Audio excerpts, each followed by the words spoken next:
일반 식품의 기능성 표시에 관해서 말씀드리겠습니다.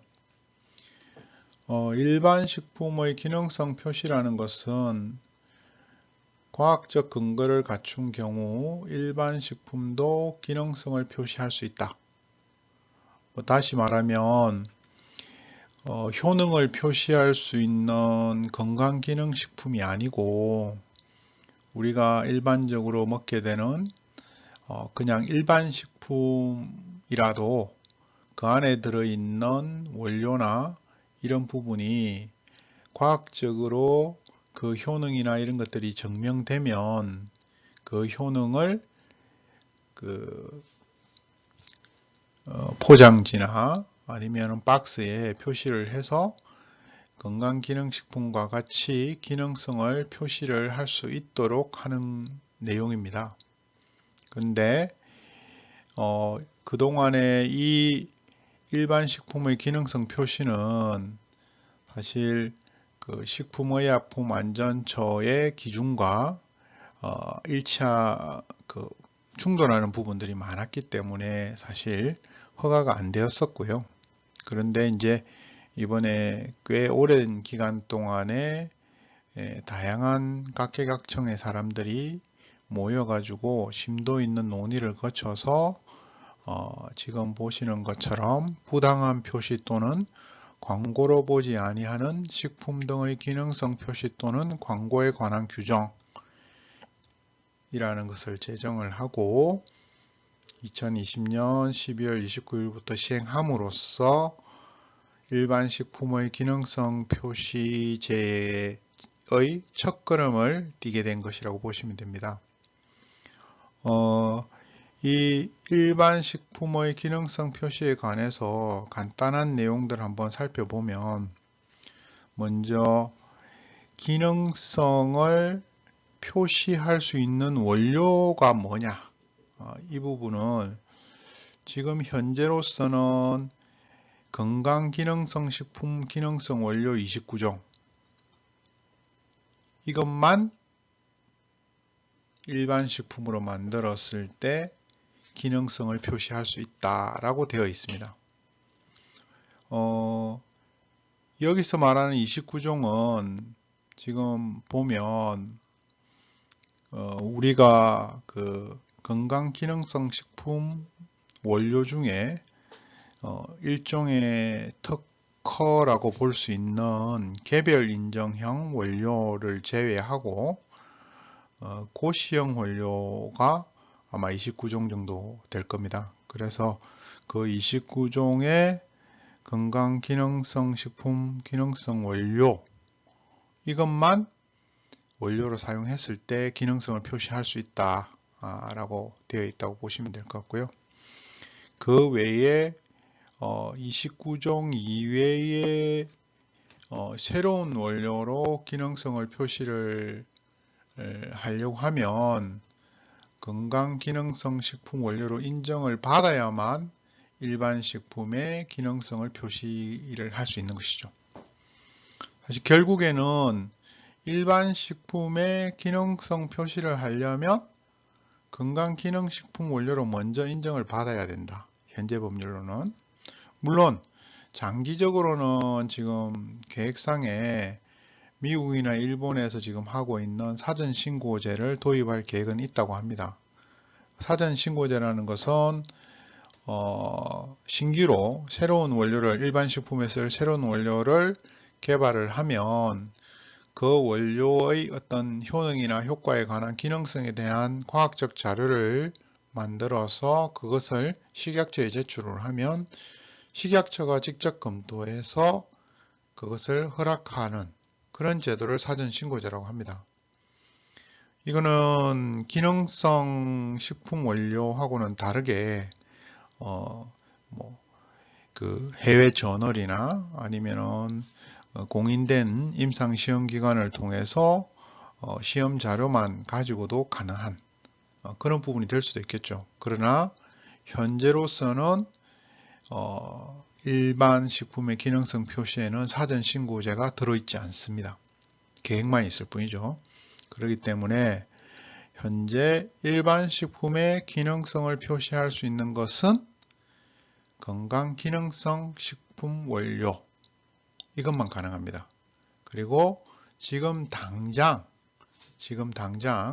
일반 식품을 제조하시는 분들이 쓸 수 있는 것은 29종, 고시형 원료 29종이죠. 물론 개별 인정형 원료를 가지신 분들이 일반 식품으로 제조를 갖다는 하려고 한다고 하면 사실 지금 29종 이외에 새로운 원료로 기능성을 표시하고자 할 때는 건강기능성 식품 원료로 인정을 받아야 된다고 되어 있기 때문에 당연히 개별 인정형 원료를 가지신 분이 그걸 가지고 일반 식품의 기능성을 표시하는 것은 아마 가능할 것으로 생각이 듭니다.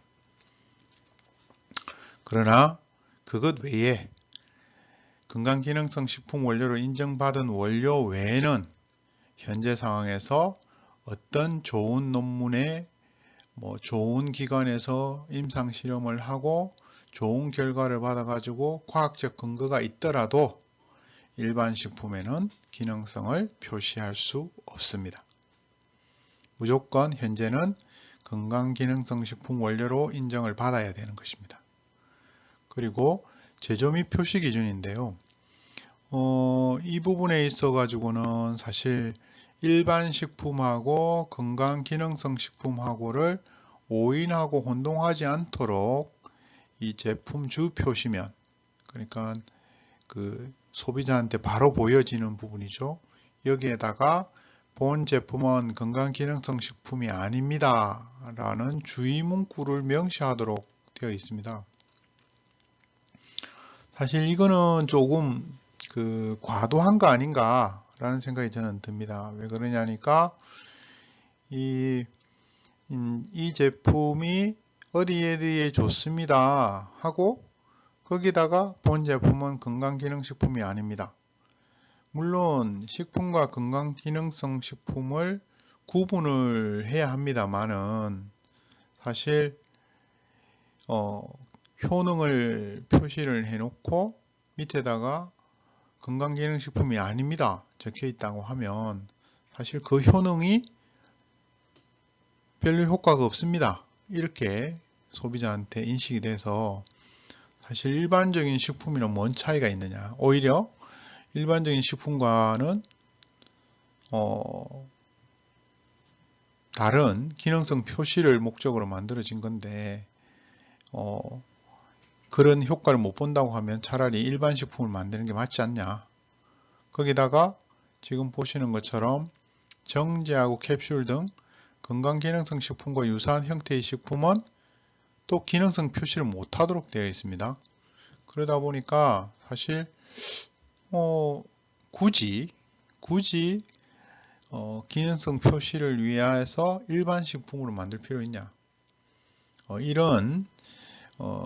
그러니까 일반 식품의 기능성 표시에 관해서 메리트를 사람들이 그렇게 많이 얻지를 못하지 않겠느냐, 이런 생각이 듭니다. 특히나 여기 보시는 것처럼 물론 목적상 일반 식품의 기능성 표시로 인해서 건강 피해를 막기 위한 좋은 목적이 있습니다만은 어린이, 임산부 환자 등 민간계층을 대상으로 하는 식품에는 표시를 못하도록 되어 있습니다. 그런데 어디에 좋다, 어디에 좋은 이런 식으로 해서 기능성을 요구하는 이런 사람들은 대부분 다가 민간계층입니다. 그렇기 때문에 사실 우리가 일반 식품의 기능성 표시를 하더라도 일반 식품의 기능성을 표시하는 목적이 뭐냐, 이러한 민간계층에다가 좋은 제품을 팔겠다는 건데 그걸 못하도록 하니까 더욱 메리트를 얻을 수 없지 않겠느냐. 그리고 안전과 품질 기준인데요. 이제 일반 식품의 기능성을 표시하려고 하면 지금 보시는 것처럼 먼저 GMP 업체, 그러니까 이거는 건강기능성 GMP입니다. 건강기능식품 우수 제조 기준, 그러니까 GMP라고 하는 그런 기준을 만족한 업체에서 건강기능성 식품 원료를 생산을 해서 가져와 가지고 해썹 인증을 받은 업체에서 생산을 해야지 일반 식품의 기능성 표시를 할 수 있습니다. 그러면 일반 식품의 기능성 표시 가능하게 되는 거하고 그냥 건강기능성 식품하고 차이점은 뭐냐? 그냥 건강기능성 식품은 건강기능성 식품 우수 제조 기준에 의한 GMP, GMP에서 기능성 원료를 만들고 GMP에서 제조하는 겁니다. 그러니까 해썹에서 제조하는 거하고 GMP에서 제조하는 거 차이 외에는 사실 크게 없죠. 똑같은 원료를 사용을 했고 똑같이 생산을 해가지고 내는 거니까요. 그렇게 본다고 하면 사실 더욱 건강기능성 식품을 하지 않고 일반 식품의 기능성 표시에 관한 법률에 따라서 일반 식품의 기능성을 표시할 그런 메리트가 크게 없죠. 물론 뭐 향후에 지금 보시는 것처럼 앞서 언급한 사전 신고제나 이런 것들을 통해서 다양한 그런 부분들을 갖다는 확장을 할 수 있을지 모르겠습니다만은 현재 상황에서는 그 일반 식품의 기능성 표시가 건강기능성 식품을 제조하는 거하고 비교했을 때 큰 메리트를 찾을 수가 없는 상황이라고 보시면 될 것 같습니다. 그렇게 본다라고 하면 사실 앞으로 이 일반 식품의 기능성 표시제에 관해서 법률이 좀 더 많이 다양한 역할로 해서 좀 더 구분이 되고 또 새로 개정이 되고 그렇게 돼야 되지 않을까. 그렇게 해야만이 이제 우리 지금 농수산물의 부가가치를 높이기 위한 다양한 소재화나 이런 것들이 가능하지 않을까 그렇게 생각이 듭니다.